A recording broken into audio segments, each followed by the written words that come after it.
नमस्कार दोस्तों, the learning hub channel में आपका स्वागत है। दोस्तों, आज आपके लिए लेकर आए महाजनपदों का इतिहास। इससे पहले हमने आपके साथ शेयर किया था वैदिक सभ्यता। अगर आपने नहीं देखा है तो डिस्क्रिप्शन में दिए गए लिंक पर जाकर आप देख सकते हैं, क्योंकि वैदिक सभ्यता का ही पूरा हाथ है महाजनपदों के उदय में। आर्य द्वारा जब उपजाऊ भूमि और स्थायी निवास की तलाश शुरू हुई तो दोस्तों फिर जनपदों और फिर जनपदों से महाजनपदों का निर्माण हुआ। दोस्तों, महाजनपद काल से जो प्रमुख बिंदु बनते हैं वो ये हैं कि ये कौन से युग से था। तो दोस्तों ये लौह युग से संबंधित है महाजनपद काल। अवधि दोस्तों 6ठी-4ठी शताब्दी ईसा पूर्व की अवधि थी। राज व्यवस्था दोस्तों गणतंत्र और राजतंत्र, यानी कि कहीं कहीं पे गणतंत्र व्यवस्था थी और कहीं कहीं पर राजतंत्र व्यवस्था थी। भाषाएं दोस्तों प्राकृत और संस्कृत बोली जाती थी। और धर्म वैदिक हिंदू धर्म था, जो कि वैदिक सभ्यता से संबंधित है। आगे बढ़ते हैं दोस्तों। महाजनपदों का उदय दोस्तों कैसे हुआ? तो महाजनपद 16 राज्यों का एक समूह था जो प्राचीन भारत में मौजूद थे। यह तब शुरू हुआ जब वैदिक काल के आदिवासियों यानी कि जनों ने अपने स्वयं के प्रादेशिक समूह का गठन का फैसला किया, जिसने अंततः राज्यों या जनपदों नामक बस्तियों के नए और स्थायी क्षेत्रों को जन्म दिया। फिर दोस्तों 6ठी शताब्दी ईसा पूर्व में क्या हुआ? वर्तमान का जो बिहार और उत्तर प्रदेश राजनीतिक गतिविधियों का केंद्र बना, क्योंकि यह क्षेत्र क्या था, बहुत उपजाऊ था और बल्कि यहाँ पर लौह उत्पादन केंद्र भी थे। यह लौह उत्पादन केंद्रों के करीब भी था।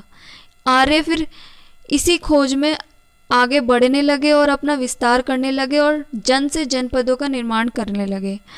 लोहा उत्पादन क्षेत्र ने क्षेत्रीय राज्यों के विस्तार में महत्वपूर्ण भूमिका निभाई। इन विस्तारकों ने इनमें से कुछ जनपदों को बड़े राज्यों या महाजनपदों में बदलने में मदद की। इनमें से अधिकांश महाजनपद प्रकृति में राज्यतंत्र थे, जबकि उनमें से कुछ लोकतांत्रिक राज्य थे। आगे इनमें से कुछ राज्यों का विस्तार होने लगा, इसलिए उन्हें महाजनपद के रूप में जाना जाने लगा। चूँकि विस्तार में पड़ोसी राज्यों भी सक्रिय शामिल थे, इसलिए कुछ महाजनपदों ने राज्य की समृद्धि के अनुसार अपने राज्यों का विस्तार करने के लिए अन्य जनपदों पर विजय प्राप्त करना शुरू किया। यानी कि फिर आर्यों द्वारा युद्ध भी लड़े जाने लगे। लौह तकनीक पर आधारित उच्च श्रेणी के हथियारों से जनपद एवं साम्राज्य बनने में काफ़ी योगदान मिला। तो ऐसे महाजनपदों का उदय हुआ। दोस्तों, महाजनपद काल के जो मुख्य स्रोत हैं वो बौद्ध साहित्य और जैन साहित्य को माना जाता है। बौद्ध साहित्य में दोस्तों अगुंतर निकाय, महावस्तु, सूत पिटक और विनय पिटक, ये 4 ऐसे बौद्ध साहित्य हैं जिनसे महाजनपद काल के बारे में जानकारी मिलती है। और जैन साहित्य में दोस्तों भगवती सूत्र से 16 जनपद की जानकारी मिलती है। दोस्तों, बात करें आधुनिक युग की तो महाजनपद शब्द का प्रयोग अक्सर 16 महान राज्यों के को संदर्भित करने के लिए किया जाता है, जिनका उल्लेख आगे किया गया है। 16 महाजनपद थे काशी, कुरु, अंग, मगध, वजी, मल्ल, चेदी, वत्स, कौशाल, पांचाल, सूरसेना, मत्स्य, अस्माक, अवंती, गांधार और कंबोज। इसको डिटेल में आगे पढ़ते हैं। सबसे पहले बात करें अंग की।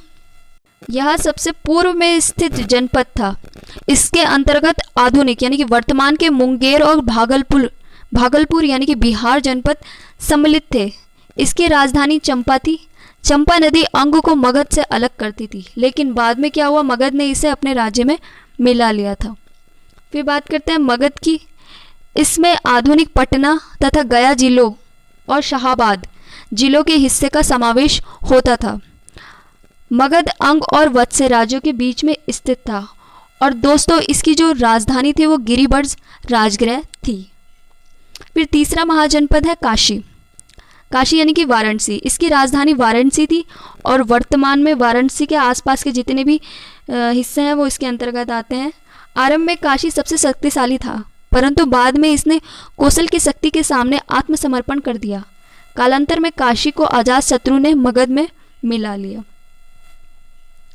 कौशल यानी कि अवध की बात करें, इसकी राजधानी श्रावस्ती थी।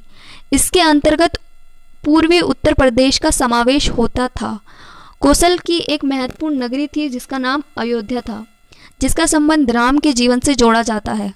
कोसल को सरयू नदी दो भागों में बांटती थी। एक था उत्तरी कोसल जिसकी राजधानी श्रावस्ती थी और दूसरा था दक्षिणी कौशल जिसकी राजधानी कुशावती थी।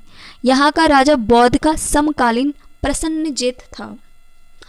पांचवा जो महाजनपद है दोस्तों वह है वजी यानी कि उत्तरी बिहार।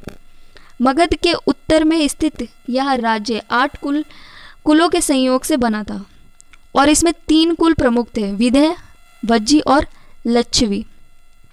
छठा महाजनपद है मल्ल यानी कि गोरखपुर और देवरिया के जिले।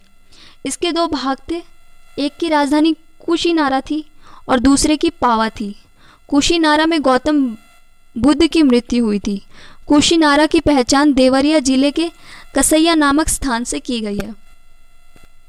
7वां जो महाजनपद है वो है चेदी यानी कि यमुना और नर्मदा के बीच का क्षेत्र।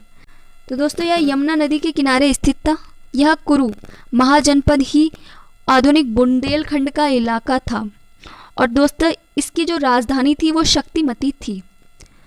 8वां महाजनपद है वत्स यानी कि इलाहाबाद का क्षेत्र। इसकी राजधानी दोस्तों कौशाम्बी थी। संस्कृत साहित्य में प्रसिद्ध उद्यान जो बुद्ध का समकालीन माना जाता है इसी जनपद से संबंधित था।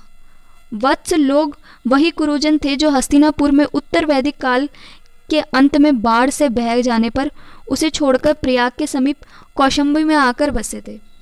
9वां जो महाजनपद है वो है कुरु यानी कि थानेश्वर, दिल्ली और मेरठ के जो जिले हैं। दोस्तों इसकी राजधानी इंद्रप्रस्थी। 10वां जो हमारा महाजनपद है वो है पांचाल यानी कि बरेली, बदायूं और फारुखाबाद के जिले। इसके 2 भाग थे, उत्तरी पांचाल तथा दक्षिणी पांचाल। उत्तरी पांचाल की राजधानी अहिच्छत्र और दक्षिणी पांचाल की राजधानी काम्पिल्य थी। उत्तर वैदिक काल की तरह कुरु एवं पांचाल प्रदेशों का अब महत्व नहीं रह गया था। इसे भी बाद में क्या हुआ, मगध ने मगध ने जीत लिया। 11वां जो हमारा महाजनपद है वो है मत्स्य यानी कि जयपुर। इसकी राजधानी विराटनगर थी। विराटनगर की स्थापना विराट नामक व्यक्ति ने की थी। 12वां हमारा जो महाजनपद है वो है सूरसेन यानी कि मथुरा। मथुरा सूरसेन के राज्य की राजधानी थी। यहाँ का शासक अवंतीपुत्र महात्मा बुद्ध का अनुयायी था। 13 जो हमारा महाजनपद है वो है अश्माक यानी कि गोदावरी पर। इसकी राजधानी पोतना थी। पोतना यानी कि पोटली। ये गोदावरी नदी क्षेत्र यानी कि दक्षिण भारत का एक मात्र जनपद था। यहाँ का जो शासक था वो एक श्वाकु वंश के थे। 14वां जो हमारा महाजनपद है वो है अवंती यानी कि मालवा में। आधुनिक मालवा व मध्य प्रदेश के कुछ भाग मिलकर अवंती जनपद का निर्माण करते थे। प्राचीन काल में अवंती के 2 भाग थे, एक था उत्तरी अवंती जिसकी राजधानी उज्जैन थी और दूसरा था दक्षिणी अवंती जिसकी राजधानी महिष्मती थी। चंड प्रद्योत यहाँ का एक शक्तिशाली राजा था। मगध सम्राट शिशुनाग ने अवंती को जीतकर अपने राज्य में मिला लिया था। यानी कि महाजनपद काल में मगध राजनीतिक केंद्र बना। उसने सभी जनपदों पर विजय हासिल करके मगध में मिला लिया और बाद में वह शक्ति का सबसे बड़ा केंद्र भी मगध ही बना। 15वां जो हमारा महाजनपद है वह है गंधार। पेशावर और रावलपिंडी के जो जिले हैं वो गंधार के अंतर्गत आते हैं। इसकी राजधानी तक्षशिला थी जो प्राचीन काल में विद्या एवं व्यापार के प्रसिद्ध केंद्र थी। 6ठी शताब्दी ईसा पूर्व में गंधार में पुष्कर सरीन राज्य करता था। इसने मगध नरेश बिंबिसार को अपना एक राजदूत तथा एक पत्र भेजा था। 16 महाजनपद है दोस्तों हमारा कंबोज यानी कि दक्षिण पश्चिम कश्मीर तथा अफगानिस्तान का भाग, यह हिस्सा। यह आधुनिक काल के राजौरी एवं हाजरा जिलों में स्थित था। दोस्तों इसकी राजधानी हाटक थी। दोस्तों बात करें महाजनपद काल के जो प्रमुख शासक हुए हैं तो मगध का जो प्रमुख शासक रहे हैं वो है बिंबिसार, अज्ञातशत्रु और शिशुनाग। दोस्तों बिंबिसार को हर्यक वंश का संस्थापक माना जाता है जिसने 52 वर्षों तक मगध की गद्दी पर शासन किया। फिर है अवंती जिसका प्रमुख शासक चंड प्रद्योत को माना जाता है। काशी में बानर और अश्वसेन को प्रमुख शासक माना जाता है काशी नगर का। कोसाल का प्रसन्नजित प्रमुख शासन रहा है। अंग का ब्रह्मदत्त प्रमुख शासन रहा है, चेदी का उपचार, वत्स का उद्ययन, कुरु का कौरव्य और मत्स्य का जो प्रमुख शासक था वो था विराट, जिसने विराट नगर की स्थापना भी की थी।